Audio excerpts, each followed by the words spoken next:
সবার সমর্থন থাকার পরও সংস্কার নিয়ে অন্তর্বর্তী সরকার কেন সময় ক্ষেপণ করছেন, জনমনে এমন প্রশ্ন দেখা দিয়েছে বলে মন্তব্য করেছেন বিএনপির ভারপ্রাপ্ত চেয়ারম্যান তারেক রহমান।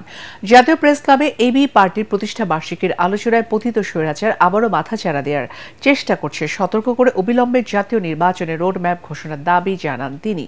গণহত্যাকারী আওয়ামী লীগের রাজনীতি করার অধিকার নেই মন্তব্য করে অবিলম্বে দলটির নিবন্ধন বাতিলের দাবি জানান জাতীয় নাগরিক পার্টি আহ্বায়ক নাহিদ ইসলাম। এ সময় বিভিন্ন দলের শীর্ষ নেতারা ফ্যাসিস্ট হাসিনার বিরুদ্ধে আন্দোলনে গড়ে ওঠা ঐক্য ধরে রাখার তাগিদ দেন। বিস্তারিত মইনুল আহসানের রিপোর্টে।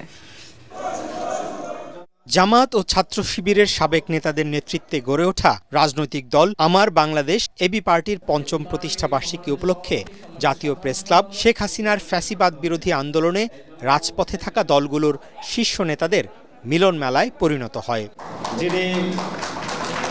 লন্ডন থেকে ভার্চুয়ালি প্রধান অতিথি হিসেবে যোগ দেন বিএনপির ভারপ্রাপ্ত চেয়ারম্যান তারেক রহমান। বাম ডান ইসলামী মূল্যবোধ ধারণ করা দলের শীর্ষ নেতারা এতে অংশ নেন।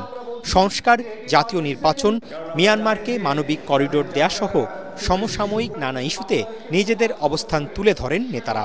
বিচার, সংস্কার এবং নির্বাচন রাজনৈতিক দলগুলোর সে ব্যাপারে আমরা প্রতিজ্ঞাবদ্ধ। রাজনৈতিক দলগুলো সুস্পষ্ট রোডম্যাপ জানতে চাচ্ছে, সেইখানে কিন্তু তাদের কাছ থেকে কোনো আমরা রোডম্যাপ পাচ্ছি না। ডিভাইড অ্যান্ড রুলের যে পলিসি সে অনুসরণ করেছিল, ফ্যাসিবাদের সাথে সাথে তার এই নীতি যেন বাংলাদেশ থেকে চিরতরে উৎখাত হয়। গণতান্ত্রিক বাংলাদেশ একটা নতুন রাজনৈতিক বন্দোবস্ত প্রতিষ্ঠার চ্যালেঞ্জ আছে। রাজনৈতিক পক্ষগুলো একটা ন্যূনতম ঐক্যমত্যে আসা দরকার। জাতীয় নাগরিক পার্টি এনসিপির আহ্বায়ক নাহিদ ইসলাম আবারও বলেন, গণহত্যাকারী আওয়ামী লীগের আর বাংলাদেশের মাটিতে রাজনীতি করার কোনো অধিকার নেই। গণপরিষদ নির্বাচন, সংস্কার ও আওয়ামী লীগের বিচার দাবি করেন তিনি। গণঅভ্যুত্থানে মুজিববাদকে, আওয়ামী লীগকে বাংলাদেশের জনগণ অস্বীকার করেছে এবং জনরোষে সেই ফ্যাসিস্ট সরকারের নেতৃবৃন্দকে দেশ থেকে পালাতে হয়েছে।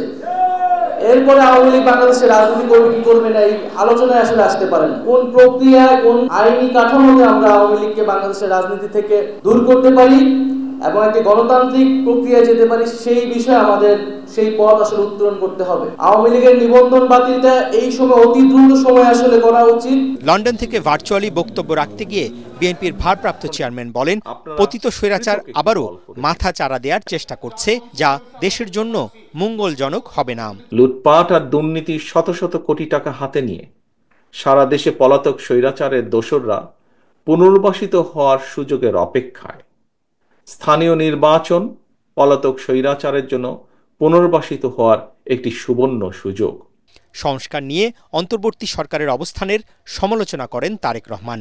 কিতাবি কিংবা পুঁথিগত সংস্কার দিয়ে স্বৈরাচার বা ফ্যাসিবাদ ঠেকানো যায় না। দেশের প্রতিটি রাজনৈতিক দল সংস্কারের পক্ষে।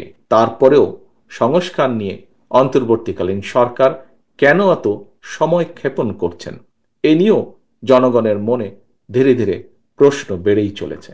অবিলম্বে জাতীয় নির্বাচন নিয়ে জনমনের যে সংশয় দেখা দিয়েছে তা দূর করতে অন্তর্বর্তী সরকারের প্রতি আহ্বান জানান বিএনপির ভারপ্রাপ্ত চেয়ারম্যান। অত্যন্ত সুকৌশলে দেশে এমন একটি আবহাওয়া তৈরির অপচেষ্টা চলছে, যেখানে নির্বাচন অনুষ্ঠানের দাবি করাটাই যেন একটি অপরাধ। জাতীয় নির্বাচন অনুষ্ঠান নিয়ে অবজ্ঞাসূচক বক্তব্য, মন্তব্য কিন্তু পলাতক স্বৈরাচারকেই আনন্দ দেয়। অপরপক্ষে এটি গণতান্ত্রিকামী জনগণের জন্য কিন্তু অপমানজনক। অন্তর্বর্তীকালীন সরকারের প্রতি আবারও আহ্বান জানিয়ে বলতে চাই, সুনির্দিষ্টভাবে জাতীয় নির্বাচনের রোডম্যাপ ঘোষণা করুন। জুলাই গণঅভ্যুত্থানের পর 25টি নতুন রাজনৈতিক দলের আত্মপ্রকাশ হয়েছে উল্লেখ করে তাদের স্বাগত জানান বিএনপির ভারপ্রাপ্ত চেয়ারম্যান। মইনুল আহসান, এটিএন বাংলা, ঢাকা। লন্ডনে চিকিৎসা শেষে 4 মাস পর আগামী সোমবার দেশে ফিরছেন BNP chairperson Begum Khaleda Zia.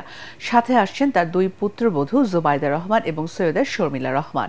BNP মহাসচিব মির্জা ফখরুল ইসলাম আলমগীর টেলিফোনে গণমাধ্যমকে এ তথ্য জানান। তিনি বলেন, দলের চেয়ারপারসন বেগম খালেদা জিয়া আগামী 5 তারিখ সকালে দেশে ফিরবেন।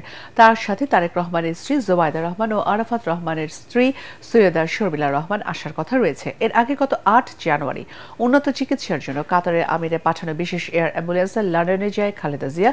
সেখানে পৌঁছে লন্ডন ক্লিনিকে ভর্তি হন তিনি। টানা 17 দিন লন্ডন ক্লিনিকে বিশেষজ্ঞ চিকিৎসক অধ্যাপক প্যাট্রিক কেনেডি ও অধ্যাপক জেনিফার ক্রসের তত্ত্বাবধানে চিকিৎসাধীন ছিলেন তিনি। পরে 25 জানুয়ারি খালেদা জিয়াকে তারেক রহমানের বাসায় আনা হয়। সেখানে চিকিৎসাধীন অবস্থায় রয়েছেন সাবেক এই প্রধানমন্ত্রী। বাংলাদেশ বিমানেই আসবেন। আমার বাংলাদেশ বিমানে আপনার সমস্ত ব্যবস্থা করে রাখা হয়েছে। 4 তারিখে উনি রওনা হলে উনি 5 তারিখে 11টার দিকে এসে পৌঁছাবেন। আমরা যত জানি এখন পর্যন্ত যে সঙ্গে তার 2 বৌমা আসবেন আর কি। সুপ্রিম কোর্টের জন্য আলাদা সচিবালয় প্রতিষ্ঠার বিষয়টি চূড়ান্ত পর্যায়ে বলে জানিয়েছেন প্রধান বিচারপতি সৈয়দ রেফাত আহমেদ। ঢাকা বিশ্ববিদ্যালয়ে টিএসসি মিলনায়তনে বাংলাদেশ ইতিহাস পরিষদ আয়োজিত আন্তর্জাতিক ইতিহাস সম্মেলনে উদ্বোধনী অনুষ্ঠানে তিনি কথা জানান। প্রধান বিচারপতি বলেন, অতীত ইতিহাস থেকে ভুল ত্রুটি চিহ্নিত ও সংশোধন করে দেশকে এগিয়ে নেওয়ার এক দুর্লভ সুযোগ এসেছে। জুলাই গণ অভ্যুত্থানের আকাঙ্ক্ষা পূরণ করতে না পারলে দেশ অনেক পিছিয়ে পড়বে বলেও মন্তব্য করেন প্রধান বিচারপতি।